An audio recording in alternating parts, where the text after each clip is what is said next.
The camera with the arm, see, they won't let me close to it now. They put it way back there. I can't get to it.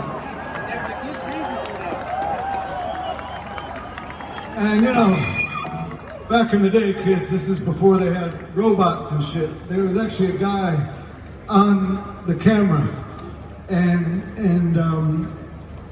I asked him to get me closer into the crowd, right? And so I jumped on, and that was probably an invasion of his personal space. Oh, shit. And then I asked him to move me forward and get me closer to the crowd. We were used to playing clubs where you could basically just step off. And now there was it looked like a big river, a river at high tide. And I, without his help, couldn't get there, so he was nice enough to let me hitch a ride. Total stranger, and a little fuck, to be truthful. And so I asked him, like, get me closer, you see. And he got me as close as he could, but like when I pushed off, the thing was a little loose, right? You know, because it wasn't a mechanical thing, it was a human thing. And then there were guys on the bottom holding up. So when I got on, he had to yell at them in his mic, like, you need to put about 115 pounds of pressure on the bottom of this thing to keep us up. So they did. And then I didn't know that. I thought it was just this guy in a machine, like a tractor, a crate. And then so, I saw this picture, and they made like somebody sent me a postcard, and it was a picture of me launching off, and this guy who was obviously a trained professional, this guy yelling at me, and I could only imagine he was yelling, "You motherfucker!" And whenever I would see, I put it in a little frame, and it was in this little hallway, and I'd walk by, and I think, like, what a terrible thing to do to that man while he was doing his job.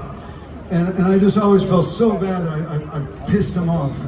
Like, it really hurt me. Like, I thought about it all the time, for 26 years. Until 4 years ago, I met him, and he came the last time we played here. And I wanted to apologize, and just apologize. And he said, "Oh, it's no fucking problem. There's not a worry, I thought it was awesome." I was like, "But you were yelling and screaming at me, and you had every right to." And he said, "No, I was yelling to the guys on the bottom, let go," because as soon as I went off, if they didn't let go, he would have shot up about 15 feet this thing. So it was so great to know that I just didn't have to harbor this weight. I felt the weight of people, those 3 guys, those 4 guys.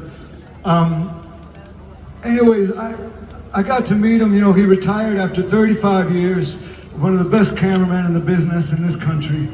And you know, his brother is up here. He's still cameraman on the stage. That's Bart. But my friend Rob Van Rijn, will you come and say hello to the people? Just for me.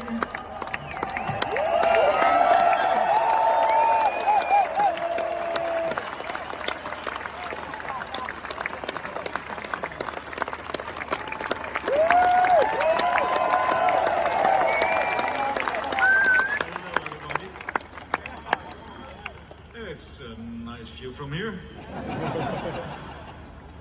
Well, Eddie told what happened and what happened 4 years ago. So I wasn't mad at Eddie. And we have a great talk then. And this afternoon we have another great talk, a little longer. And I can assure you, Eddie Vedder is the nicest artist I know. I know him.